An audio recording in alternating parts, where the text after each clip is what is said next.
Episode की शुरुआत में हमें पास्ट का सीन दिखाया जाता है।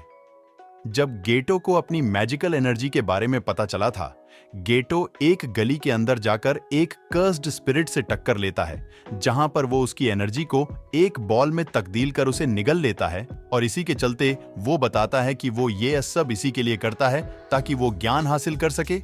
इसी के चलते वो फैसला करता है कि शक्तियों का उपयोग वो लोगों की मदद के लिए करना चाहता है। इसी के बाद जोगो और गोजो एक दूसरे के सामने खड़े होते हैं। इस सभी के बाद हमें एक मेंशन दिखाया जाता है जहां एक अमीर परिवार रहा करता था, लेकिन बिजनेस में नुकसान की वजह से उन्हें वो मेंशन छोड़ना पड़ता है। मेंशन को छोड़ने के बाद वहां कर्स एक्टिविटी काफी ज्यादा बढ़ गई थी। हाई स्कूल के बच्चे यहां पर डेयरिंग चैलेंज के लिए आते हैं, लेकिन इसी चक्कर में काफी लोग गायब होते जा रहे हैं। इंटरनेट की वजह से ये हॉन्टेड मैंशन काफी ज्यादा पॉपुलर भी हो चुका है। इस चीज का शिकार कोई और ना बन जाए, इसीलिए यहाँ पर इन्वेस्टिगेशन के लिए ग्रेड 1 सॉर्सरर मेई मेई और लॉरी को भेजा जाता है। वहां पहुंचने के साथ ही लोरी कर्टन बनाने लगती है।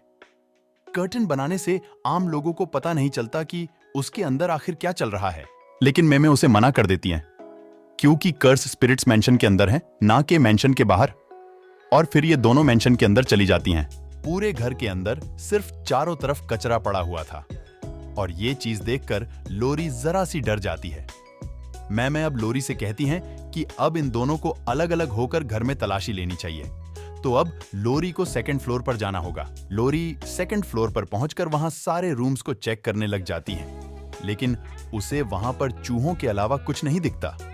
कुछ देर के अंदर मेमै और लोरी एक दूसरे के सामने आ जाती हैं और अब मेमै बताती हैं कि लोरी तो कभी सेकंड फ्लोर पर जा ही नहीं सकी। मेमै बताती है कि ये लोग इसी जगह से 3 बार गुजर चुकी हैं, यानी कि इसका मतलब ये है कि ये लोग किसी तरह के लूप में फंस चुके हैं, यानी कि ये लोग यहाँ कॉरिडोर के अलावा कहीं नहीं जा सकते। लोरी पूछती हैं, क्या ये इननेट डोमेन है? लेकिन मेमै कहती हैं नहीं, अगर ये वो होता तो ये पूरी जगह ही बदल जाती। सीधा सा मतलब ये कि ये सिर्फ एक बैरियर है और कुछ नहीं। लेकिन जो लोग यहाँ पहले आए होंगे वो यहाँ फंस गए होंगे, जिसके बाद कर्स स्पिरिट ने उन्हें खा लिया होगा। मेमै लोरी से पूछती हैं कि इन लोगों को अब क्या करना चाहिए। लोरी बताती हैं कि पहले उसे लग रहा था कि ये लूप किसी सर्कल के जैसा है, लेकिन कर्स के शायद कमजोर होने की वजह से ये लूप एक लाइन में है जो कि आगे से आगे जुड़ता जाता है। लोरी बताती हैं, अगर ये लोग स्पीड से भागे तो शायद ये लोग इस बैरियर को तोड़ सकते हैं। इसी के चलते मेमै कहने लगती हैं, अगर ये लोग ऑपोजिट डायरेक्शंस में भागना शुरू कर दे तो शायद ये बैरियर और भी जल्दी टूट जाएगा। और इसी चलते ये लोग बिल्कुल ऐसा ही करते हैं। लोरी और मेमै ऑपोजिट डायरेक्शंस में भाग रहे थे और अब तो बैरियर के साथ ही पूरा का पूरा मेंशन ही कोलैप्स हो जाता है। इस सभी के बाद लोरी के सामने गोजो था। मेमै और लोरी को इस मेंशन के अंदर 2 दिन से ज्यादा का समय बीत चुका था और लूप की वजह से इन्हें इस बारे में पता नहीं चला। इसीलिए इन दोनों को रेस्क्यू करने के लिए गोजो और गीटो को भेजा गया। गोजो अब लोरी का मजाक बनाने लगता है क्योंकि वो डर गई थी और लोरी गोजो पर चिल्लाने लगती है। और अब अचानक से लोरी के पीछे मेंशन का कर्स आ जाता है, जिसे देख वो घबराने लगती है। गेटो एक कर्स निकालता है जिससे वो मेंशन के कर्स को हरा देता है और अब गेटो भी लोरी का मजाक बनाने लगता है। लोरी का गुस्सा आसमान पर था, लेकिन शोको को देखकर वो काफी खुश हो जाती हैं। हमने शोको को भी सीजन 1 में देखा था। लोरी शोको से कहती हैं कि तुम इन दोनों की तरह बुरी मत बन जाना। मेमे और लोरी 2 दिन से अंदर थी, जिस वजह से वो एक्स्ट्रा चार्ज करने वाली थी। मेमे गोजो से पूछती हैं, क्या तुमने कर्टन बनाया था? जिस पर गोजो को याद आता है ये काम तो उसका था, लेकिन वो भूल गया। इसके बाद ये लोग फिर से स्कूल जाते हैं, जहां पर इन लोगों को यागा से डांट पड़ती है। इस सभी के बाद ये लोग बास्केटबॉल खेलने लगते हैं, जहां गोजो कहता है, कर्टन लगाने की कोई जरूरत ही नहीं है। आम लोग तो स्पिरिट्स को देख भी नहीं सकते और आम लोगों को बचाना काफी बोरिंग काम है। गेटो कहता है, हम लोगों का काम ही लोगों को बचाना है, लेकिन गोजो उसके आदर्शों का मजाक बनाने लगता है और यहाँ दोनों के बीच टेंशन बढ़ने लगती है। शोको ये सभी कुछ देख पहले ही भाग जाती हैं। ये दोनों लड़ाई के लिए तैयार थे, लेकिन तभी वहां टीचर यागा आ जाते हैं और ये दोनों एक्सरसाइज करने की एक्टिंग करने लगते हैं। यागा बताते हैं, वो इन दोनों को एक मिशन पर भेजने वाले हैं।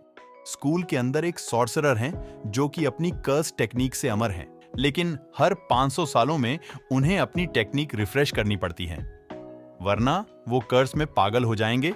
टेंजन इस बार एक लड़की के साथ अपनी बॉडी चेंज करने वाले हैं जिसका नाम स्टार प्लाज्म वेसल है। इन दोनों को उस वेसल को सही सलामत स्कूल लेकर आना है, क्योंकि वेसल की न्यूज लीक हो गई है। अब वेसल के पीछे 2 ग्रुप्स पड़ चुके हैं।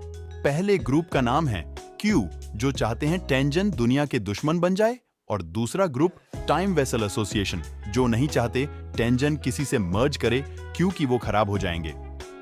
इनके ग्रुप में कोई कर्स यूजर नहीं था। अब गोजो और गेटो उस होटल के लिए निकल जाते हैं जहां वेसल को रखा गया है। गेटो अंदर जाता है और गोजो से फोन पर बात करता है। गोजो कहता है, आखिर हमें क्या दिक्कत हो सकती है, हम तो सबसे ताकतवर हैं। गेटो कहता है, तुम्हें इतना भी ओवर कॉन्फिडेंट नहीं होना चाहिए। गेटो एक रूम के बाहर आकर नॉक करता है। दूसरी तरफ से एक लड़की जवाब देती है, वो आ रही हैं। लेकिन तभी एक बड़ा धमाका होता है। गेटो एक कर्स स्पिरिट की मदद से बच जाता है। वो लड़की बिल्डिंग से गिर रही थी। गेटो उस लड़की को एक कर्स से बचा लेता है। ये धमाका क्यू ग्रुप के सोल्जर ने करवाया था। गोजो पर भी चाकू से हमला होता है, लेकिन इन्फिनिटी शील्ड से वो बच जाता है। ये नया सोल्जर गोजो को पहचान लेता है और गोजो को चैलेंज कर देता है। गोजो एक शर्त रखता है, मैं तुम्हें तब तक नहीं मारूंगा जब तक तुम मुझसे रहम की भीख ना मांगो। एक बिल्डिंग के अंदर हम टाइम वेसल ग्रुप को देखते हैं, जहां सोल्जर बोलता है, हम लोग काफी अमीर हैं और हमने कॉन्ट्रैक्ट किलर को हायर किया है, और वो किलर अपना नाम फोशिगुरो बताता है।